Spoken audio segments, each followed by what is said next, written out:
Magandang araw sa ating lahat. Nandito kami, ang CIDG, sa bumunuan ni Lieutenant Colonel Ligot, at ako sa CIDG NCR, Police Major Aquino, ay siniserve ang warrant of arrest galing sa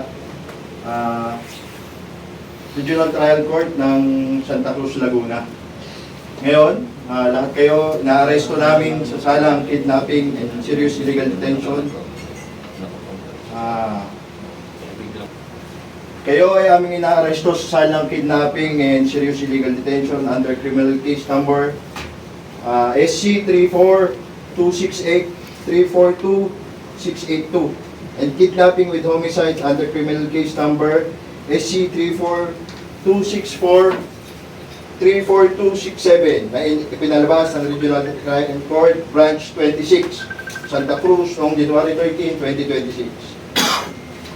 Laguna, na pinirmahan ni Honorable Mary Jean Ibo Handap-ong, presiding judge.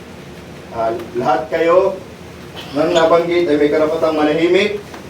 Anumang sabihin ninyo ay maaaring gamitin sa inyo sa hukuman. May karapatan kayong kumuha ng abogado, at kung wala kayong pambayad, bibigyan kayo ng isa ng estado.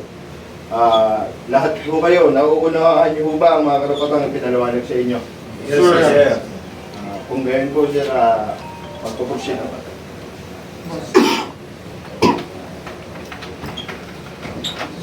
May karapatan kayo may examen ng doktor na inyong nais. Kung wala meron tayong doktor na ipoprovide ng ating gobyerno. Nauunawaan niyo ba ang inyong mga karapatan? Yes, sir. Yes, sir. Kung sa gayon, i-implement na natin na warrant of arrest.